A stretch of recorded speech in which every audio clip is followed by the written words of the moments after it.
बनी ठनी चित्र को आप बहुत बार देख चुके हैं, अपने मोबाइल में देख चुके हैं, इंटरनेट पर देख चुके हैं और राजस्थान की आर्ट गैलरियों में भी देख चुके हैं। लेकिन इस बनी ठनी की एक कहानी है, इस बनी ठनी के पीछे का राज क्या है वो हम आपको आज बताएंगे और इस बनी ठनी जो चित्र है इसका चरित्र चित्रण भी करेंगे। तो बने रहिए इस वीडियो में हमारे साथ। नमस्कार, मैं हूं रवि, आपका दोस्त, आपका होस्ट। अपनी अपनी कहानियां यूट्यूब चैनल में आपका बहुत बहुत स्वागत है। अगर पहली बार कहानी सुन रहे हैं तो चैनल सब्सक्राइब कर दें, बेल आइकन का बटन दबा दें ताकि अपडेट सबसे पहले आपको मिल सके। अपनी अभिव्यक्ति को कुछ निश्चित आड़ी तिरछी रेखाओं से अगर आप एक कैनवास पर डिजाइन बनाते हैं और वो बहुत सुंदर उकेरी जाती है तो मान लीजिए कि आपके अंदर अद्भुत कला है। अगर उस कृति को देखने वाले खुश हो जाते हैं तो चित्रकला को लेकर जब जब चर्चा की जाएगी तो राजस्थान की बात जरूर याद आएगी। किशनगढ़ शैली, जिस किशनगढ़ शैली की बात हम आज कर रहे हैं वो किशनगढ़ की ख्याति का एक बड़ा कारण है किशनगढ़ चित्र शैली और उस पर भी इस कला के अंतर्गत आने वाली विश्व प्रसिद्ध कृति बनी ठनी के चित्र। वैसे इंटरनेट पर आपने इसको देखा होगा, तस्वीर आपको स्क्रीन पर भी दिखाई दे रही है।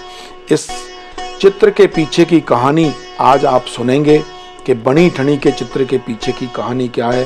उससे पहले इसका चरित्र चित्रण करते हैं। किशनगढ़ चित्र शैली का जो विकास हुआ, लगभग 300 वर्ष से अधिक पुरानी इस किशनगढ़ चित्र शैली का समय समय पर विकास हुआ।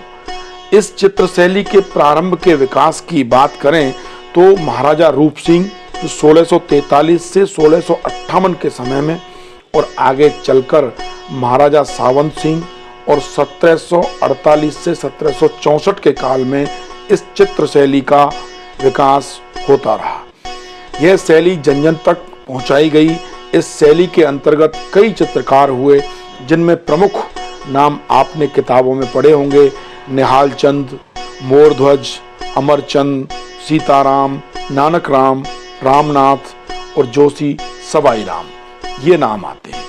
यह चित्र शैली किशनगढ़ चित्र शैली में प्राकृतिक परिवेश को दर्शाते हुए स्थानीय गोदूला, नौकाएं हैं, कमल दलों से ढके हुए तालाब बनाए जाते हैं और किशनगढ़ के नगर से दूर आकृतियों को दिखाया जाता है।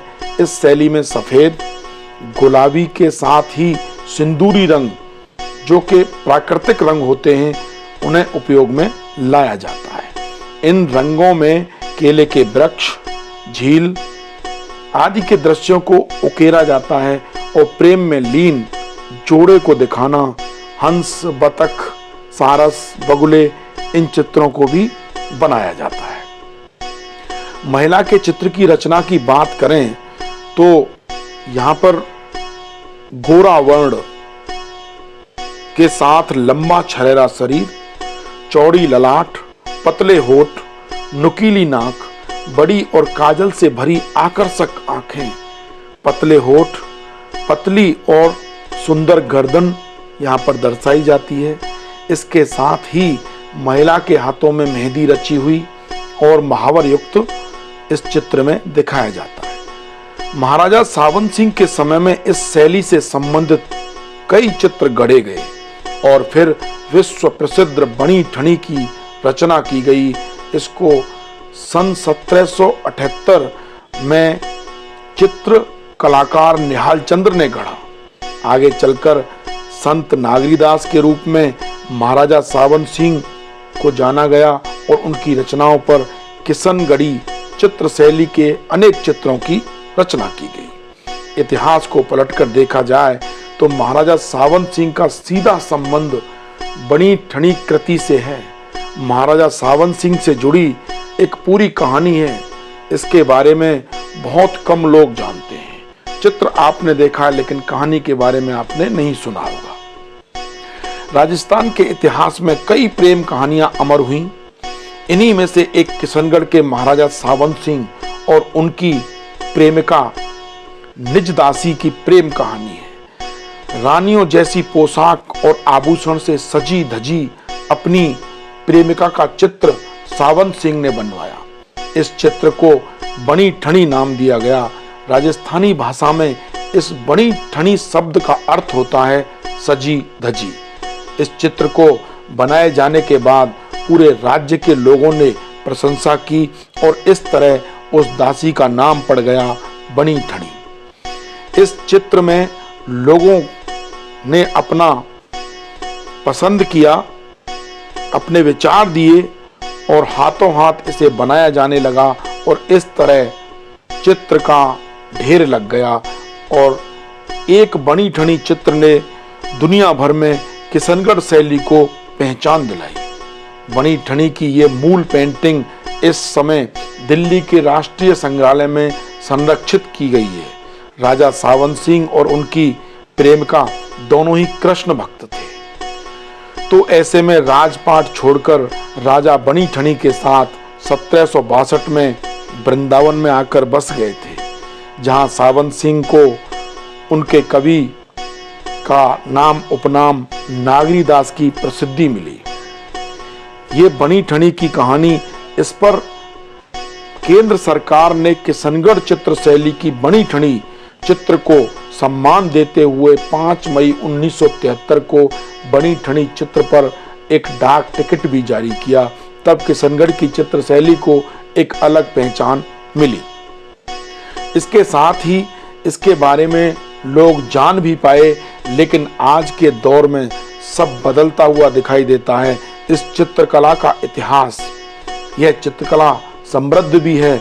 इस चित्रकला की कई अद्भुत रचनाएं हैं, लेकिन फिर भी आज इस चित्र शैली और इसके ऐतिहासिक बनी ठनी चित्र के बारे में जो लोग जानते ही नहीं हैं और जानते भी नहीं होंगे।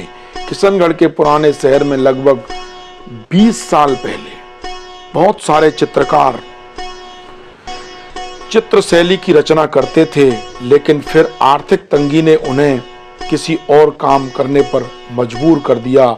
आज इस चित्र शैली के अंतर्गत बहुत कम चित्रकारी की जा रही है और पहली बात तो यह है कि इस शैली को संरक्षण की अति आवश्यकता है और दूसरी बात, इस शैली को आर्थिक रूप से भी संरक्षित करने की आवश्यकता है और तभी हम इस चित्र शैली को वास्तविक सम्मान दे पाएंगे। तो ये थी किशनगढ़ की चित्र शैली बनी ठनी की कहानी, जो कि आपने सुनी है तो बहुत अच्छी बात है। अगर नहीं सुनी है तो आज आपने ये कहानी सुन ली। ये आप कहानी सभी तक शेयर करें, क्योंकि इस चित्र शैली को बचाए रखना, इस चित्र शैली को जिंदा रखना हम सब की जिम्मेदारी है, क्योंकि ये इतिहास है। अगर इतिहास को बचा के नहीं रखेंगे तो आगे जाकर ये इतिहास को आने वाली पीढ़ी कैसे जान पाएगी, ये महत्वपूर्ण सवाल है। और अपने कमेंट्स बॉक्स में दें। मैं आता हूँ एक नई कहानी के साथ। आप रखिए अपना बहुत बहुत ख्याल और आप सभी को राम राम सा।